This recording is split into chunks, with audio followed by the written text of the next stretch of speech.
家好，多謝大家收睇 Joy to Travel。嚟到日本當然要食最時令、最當造嘅食物。每年11月至3月係日本嘅捕蟹解禁期，當然要食最新鮮、最靚嘅松葉蟹啦。原本打算去金澤嗰頭浸溫泉同食蟹，但係喺 YouTube 見到幾個 YouTuber 不約而同介紹呢一間餐廳，所以我一定要嚟試下。呢一間活蟹專門店叫做 Kitafuku， 曾經擁有米芝蓮1星嘅嘉許。佢有3間分店，今次我食嘅係銀座分店。佢係一間名副其實嘅預約困難店。好彩自己可以透過餐廳嘅官網喺 table check 自己揾台，但係要用信用卡做 guarantee。餐廳本身唔係好大，原本心儀嘅日子全部 full 晒，所以要見縫插針，最後要改機票改行程先至可以將呢一餐擺喺我呢個行程裏邊。餐廳全部採用獨立課室，保持客人嘅私隱。房間有日式坐榻榻米嘅，或者係西式。因為我屋企人行動唔方便，佢哋就叫我哋坐西式嘅房間。溝通方面完全唔需要擔心語言障礙，職員可以講流利嘅英文。因為 YouTube 效應，我喺餐廳遇到一對嚟自香港嘅 couple。今次嘅3湯松葉蟹 Omakase 套餐係需要5萬日圓一位。每一位客人係可以食到1隻松葉蟹。第一道開胃菜就係令人眼前一亮嘅拖羅，仲係油脂分佈得最完美嘅大卜口，真正嘅入口即溶。如果大家對松葉蟹嘅來源地非常講究嘅話，可以指明叫餐廳幫你預約月前蟹，但係一定要提早預約。第二道嘅開胃菜亦都係用好珍貴嘅食材，係冬天當造嘅fugu河豚或者雞泡魚。左邊係河豚嘅魚腩，係用炭火燒烤過嘅，而右邊係河豚雜碎，裏邊有切得一絲絲嘅河豚魚皮，用河豚高湯做嘅啫喱、香菇，而上邊白色嘅汁係河豚白子做嘅。如果大家想了解多啲關於河豚嘅料理，可以參考下我喺米芝蓮3星龍吟食嘅河豚料理。食完前菜之後，我哋嘅主角終於登場。因為係席前料理，廚師長會喺我哋面前處理所有嘅食材。我哋今次食嘅松葉蟹係來自鳥取縣，每一隻蟹係有1 kg 1公斤咁重。見到蟹蓋上邊有一點點啡色嘅，好似係唔乾淨咁樣，但係其實呢一個係代表隻松葉蟹好肥美。呢啲一點點嘅寄生物叫做蟹虱，佢係黐喺蟹殼上邊生長。因為每隻蟹成長嗰陣時會換幾次殼，換殼過程會消耗蟹嘅能量同埋營養，影響蟹膏嘅質量。所以見到越多黑點，即係代表隻蟹未換過殼，裏邊儲存咗好多營養同埋蟹膏。影完相之後，隨即送上一隻身形嬌小嘅香雙蟹，佢係雌性嘅松葉蟹。最珍貴嘅地方就係佢嘅橙紅色嘅蟹膏同埋蟹籽，味道係非常之鮮甜濃郁，食到超濃縮版嘅大海鹹鮮味。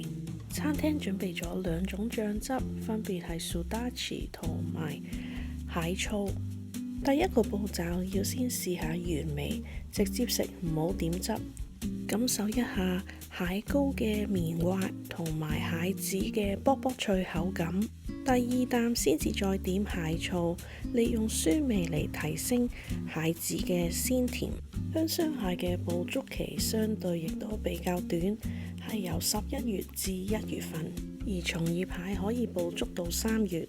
我哋一邊品嚐香雙蟹嘅美味，另外一邊就望住廚師長處理我哋嘅松葉蟹。畫面可能對有啲觀眾嚟講會有啲血腥，真係唔好意思。廚師長將啲蟹腳切咗落嚟，大部分嘅蟹腳會擺喺冰水裏邊浸泡，保持佢嘅鮮度。細隻啲嘅蟹腳就係擺喺砧板前面嘅昆布高湯做shabu shabu。其實平時真係好少機會可以欣賞到活蟹解體，呢一餐對我嚟講係一種好特別嘅體驗。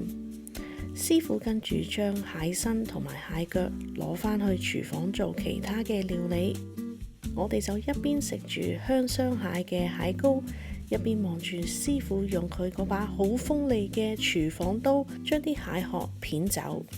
整個用餐過程就係一邊欣賞師傅嘅刀法同埋佢嘅手藝，然後廚師長用把細刀輕輕力咁將蟹肉慢慢從蟹殼裏邊撩出嚟，準備下一個步驟。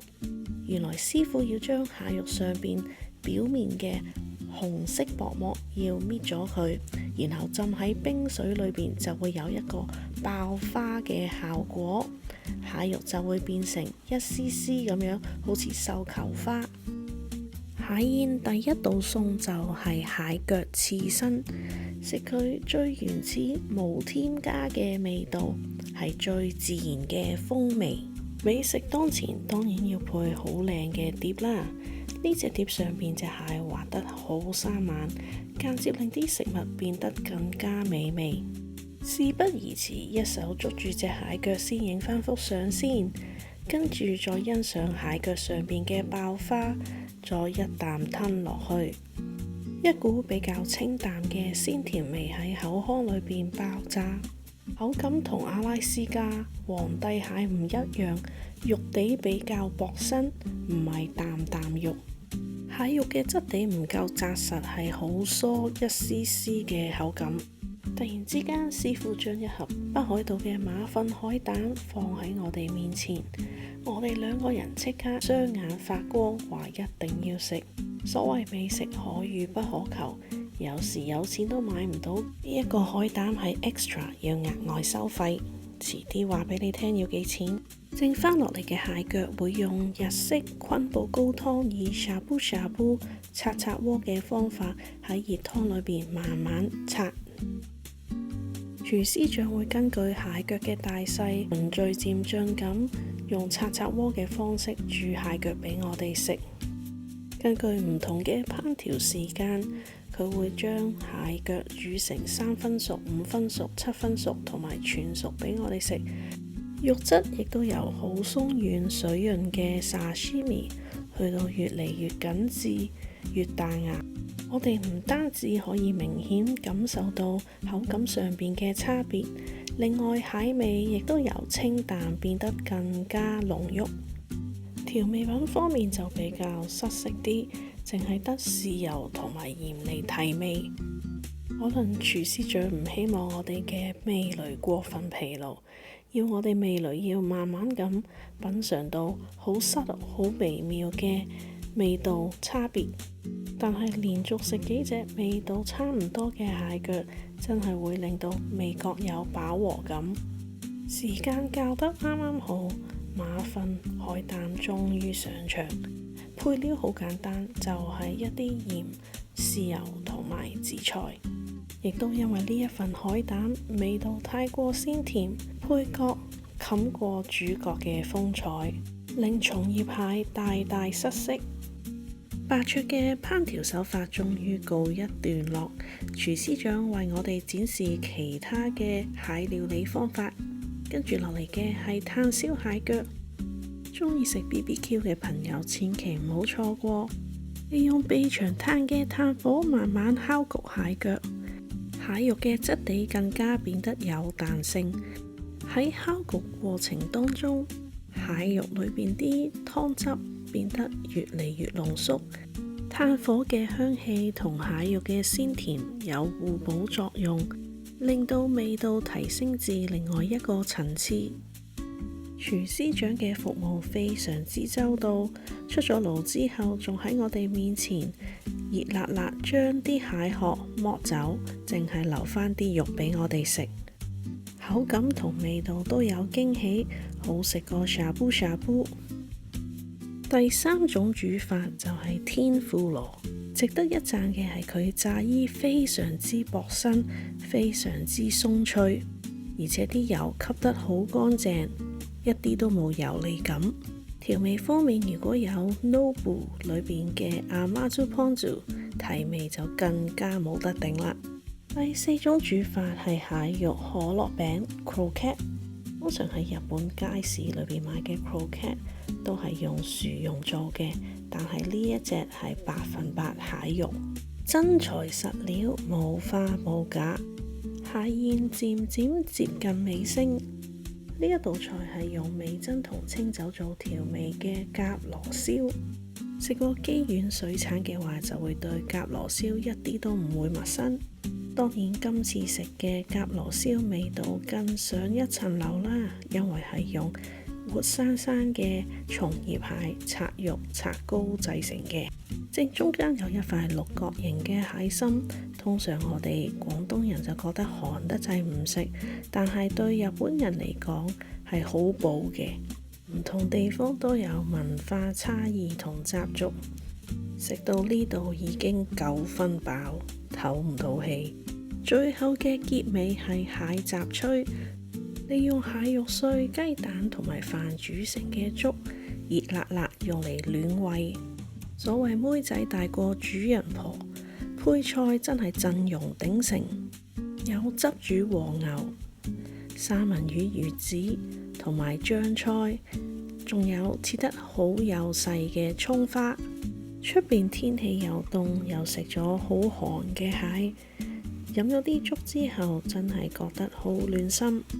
最後送上嘅飯後甜品有栗子最終，用2塊威化餅夾住啲栗子，食佢嘅香脆口感。水果就有啤梨同埋柿，屋企嘅老友記就唔敢食啲柿啦，怕同蟹有相沖咁話。之前額外嗌嘅 uni 價錢而家就揭曉俾大家聽，要額外收取10000yen， 2個人連埋酒水合共137000幾yen。呢一間餐廳 Kitafugu 1年4季提供唔同品種嘅蟹宴，好似有皇帝蟹同埋北海道嘅毛蟹。今次較啱時間食到最時令嘅松葉蟹係一番體驗。其實價錢都唔算貴，喺其他米芝蓮1星餐廳食懷石料理都要4萬幾至5萬幾yen一位。今次每人可以食到一隻完整嘅松葉蟹，同埋廚師長1對1嘅烹調服務，我覺得呢一個價錢係合理嘅， CP 值亦都頗高。今次嘅介紹嚟到呢度，多謝大家收睇。如果有咩感想或者有好介紹，請留言俾我。未點讚嘅朋友請大家多多支持，希望大家多啲 like、share 同埋訂閱。我哋下次再見，拜拜。